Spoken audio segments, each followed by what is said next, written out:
the Daily Ramble podcast. Hello, everyone, and welcome to Claret and Booze. My name's Nick. This is my Daily Ramble. I hope you're all well. As always, if you're new to this channel, please subscribe. Help us get to that 10k. We're not far off. About another 100 to go or something like that. And drop a like on the video because it does really help us. So, I'm going to talk about David Moyes today. Spoiler, his statement that he's come out with. But before we do, if you did manage to catch the 3.5 hour show that we did last night, it was never supposed to be 3.5 hours, but we had so many sort of voice notes in, and I like to go through all of them. What I might do next time though is maybe carve it into 2 shows if I think it's going to run that long, because it's it was hard to do, but really good. There were some good conversations on there. I was joined by Mickey and Luke, and some of the messages were fantastic, really good. So yes, on to the topic that I really don't want to talk about, and that is David Moyes' statement that everyone's referring to at the minute. He's saying that talks were kind of put on hold throughout January because of the transfer window, and now that's all out the way. They're in advanced stages of the negotiations, and he's expecting to sign his contract within the next few weeks. That's what he's expecting to do. Now, look, I'm standing firm on this. I'm standing firm on the fact that I don't believe he's going to get one. I am. Like I say, I've been speaking to people, getting information. I'm believing what they say. I want to believe it. I really, really want to believe it. I can't even think of the alternative, because I don't know what I would do, to be quite honest. I can't continue to watch this. What's keeping me going at the moment is a hope that change is coming. I think if that's removed and that's taken away, and I know that this is going to be it for the next 2 or 3 years, I don't really know what I'm going to do as far as West Ham's concerned, and that will affect this channel as well, because I can't keep doing it. I am a scratch record. I'm saying the same thing over and over again because the football is the same. I'm just not enjoying it. And the only thing, like I say, that is keeping me going is this belief that the board are going to do the right thing and they're going to move on and listen to the fans. You've only got to listen to the fans in the stadium, their reaction to the last 2 draws that we've had at home. The team have been booed off the pitch.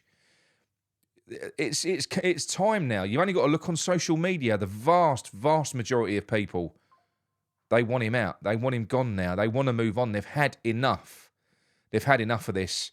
So I am going to stand firm because I've got to, because it's my only way of coping, really. I've got to believe that David Moyes is going to move on. I do believe it, but it does make me nervous when I start reading things like this, and the guy doesn't care. He knows. This is his reaction to people booing him. His reaction to people booing him is to come out and say that. And we know that he's putting pressure on the board. We know the reason he's doing it is because he needs to get that contract in place now, because if it was to run until the summer and this season did collapse, like a lot of people are anticipating that it could do with the failures in the transfer window, then he probably wouldn't get offered his contract. If there was one on the table, it would be taken off. So that is why he's pushing for it now, and he's stamping his feet, and he wants his contract done. Now, I just think if the board do this, it will be unforgivable. I mean it as well. And people can state facts. They can go, "Oh, look at what he's done. He's our most successful manager.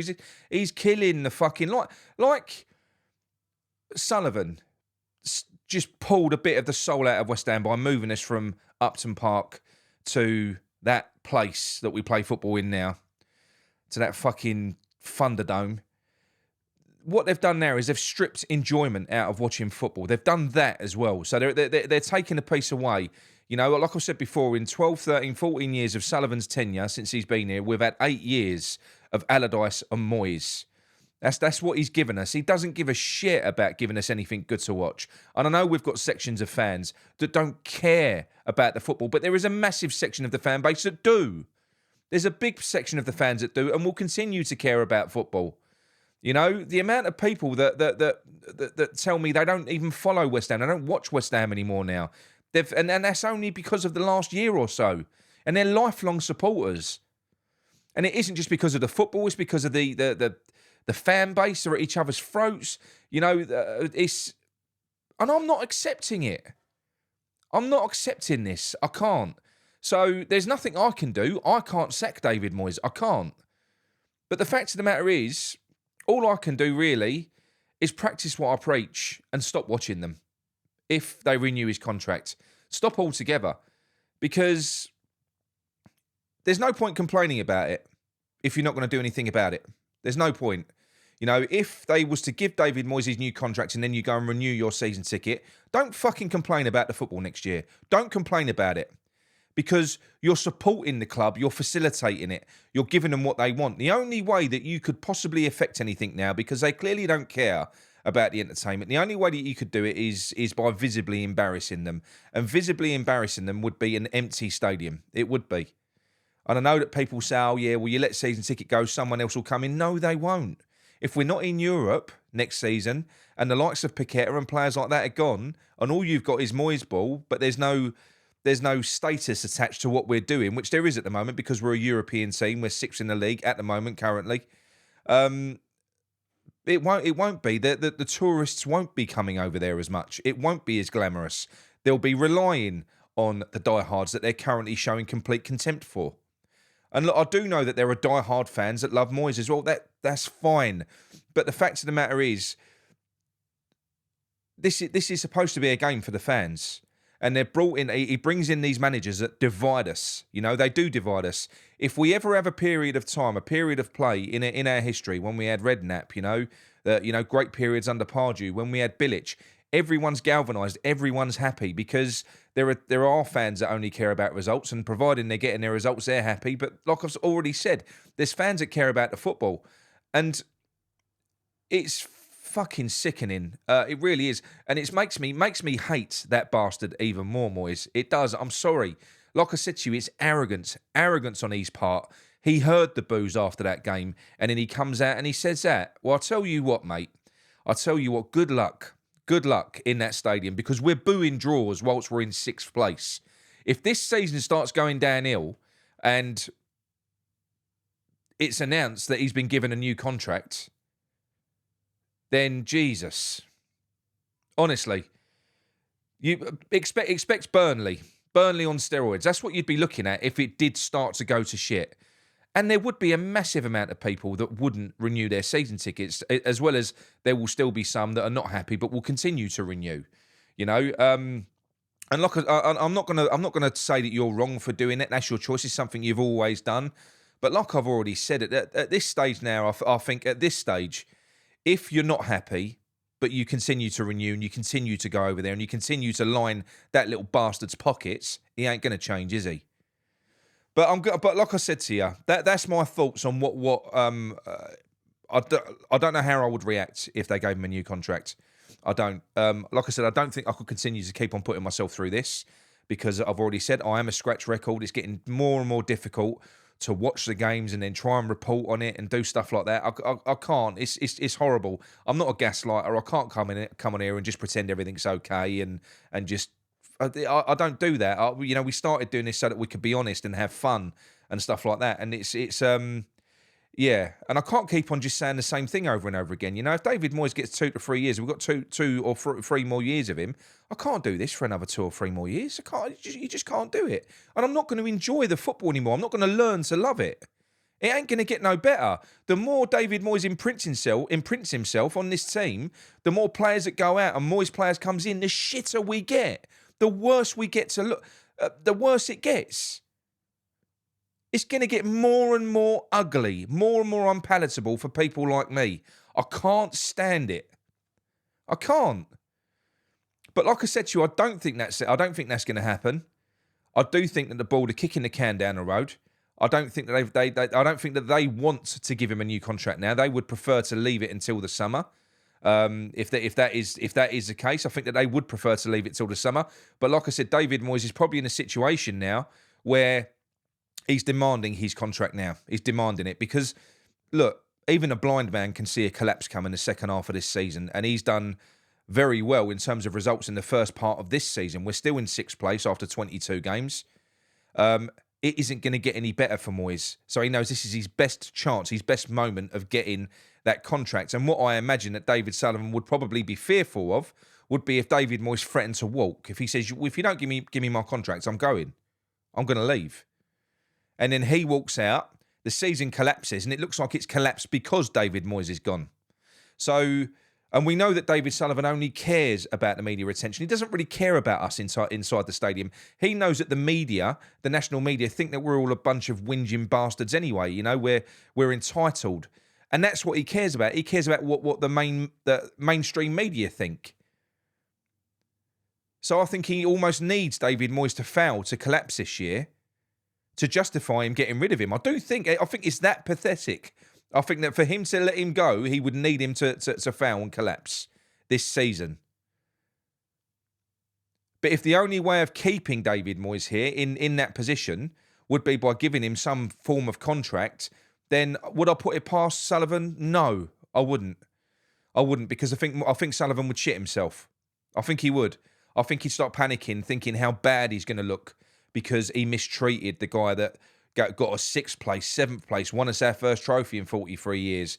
They let him walk because they wouldn't give him a contract, and then the season collapsed after Moyes went. This is a horrible fucking game being played out. David Moyes knows full well he ain't going to get any better than West Ham. He knows it. And he knows that at the end of this season, if he don't get his contract now, he ain't getting one at the end of the season. And that's why he's trying to force it through now. His reputation is everything to him.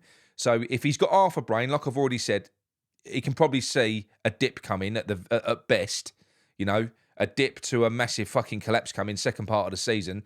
He will want to rescue his own. He worries about his CV and his reputation, which is as high as David Moyes' reputation is ever going to be. Don't forget when he left West Ham first time around, when Pellegrini came in, no one else offered him a job, did they? He had to wait. He was just scratching his arse, waiting for us to come back in for him again. So, and I'm pretty sure the same would happen again. Unless somebody like Palace got rid of Roy and brought him in, he's not going to get any better than West Ham. So, am I worried?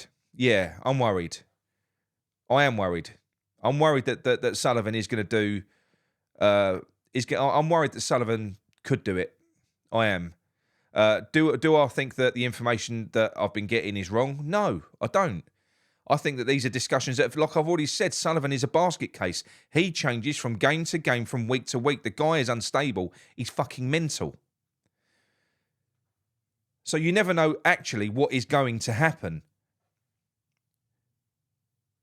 But like I said to you, and I've spoken to my source again, and because every time these stories come out, I panic, and I'm like, fuck, is the plan still in place? Is he going to be here at the end? Is he still going to be here? Is he going to get a new contract? And they're saying the same thing. They're saying no. They're saying they can't see it. The plan was, it was very, very, very specific. The plan was keep him here for this season, then move him on and get someone else in and rebuild in the summer. But can things change? Of course they can. Especially with somebody as reactionary as Sullivan, who just changes from week to week and panics it's a fucking nightmare scenario. I just wish Moyes would just shut the fuck up. I do. Is he that disconnected with reality? Is he trying to piss the fans off? Or is he that disconnected with this fan base that he thinks everyone loves him? And that we all want to hear that he's about to sign a contract? We don't want to fucking hear that, Moyes. We don't want to hear that at all, mate. That's the last thing we want to hear. Just shut your fucking mouth, finish the season, and then talk about your contract at the end of it. You're 6 after 22 games. A season is fucking 38 games long. You've bailed out the 2 domestic cups. Let's see what you do this season. But, yeah, sorry about the rant. Like I say, talking about it winds me up, as you can see. The whole thing winds me up. People wouldn't fucking believe me, but I'm actually not like this in real life. I'm not. It's only West Ham that get me aerated, and that's what I'm saying. I don't want to be like this forever. I don't want to keep on going over the same shit over and over again. It's soul destroying. It is, and I don't care about being wrong. If David Moyes got his contract, I wouldn't be worried. Oh, well, Nick, you said he weren't going to get her. That wouldn't bother me in the slightest. It wouldn't. What would bother me would be the fact that he's got his contract. And the fact that I'm going to be getting 2 to 3 more years of this shit. And also the fact that I probably would have to say goodbye to West Ham for a little while. Because I don't think that I could continue to watch it. I'm struggling to watch it as it is. And like I said earlier on in the video, the only thing keeping me going is the thought that there is light at the end of the tunnel, that this bloke is going to fuck off soon. That is the only thing that is keeping me motivated to keep on doing this, because I believe, I'm forcing myself to believe that that bloke is going to go, that little wanker in the boardroom will not continue to put us through this. But look, I'll leave it there. I don't want to go on too long. But let me know what your thoughts are anyway. Let me know what your thoughts are, you know. I'd be lying if I said I weren't worried. I am worried, you know. Sullivan's unstable. He is. No one knows what he's going to do. So, yeah, I just don't know. I don't know. If he does get his new contracts, I think that's me done. I do. I'm sick of it. Sick of the whole fucking thing. Can't continue watching this shit. But anyway, look, I'll speak to you soon. Come on, you irons.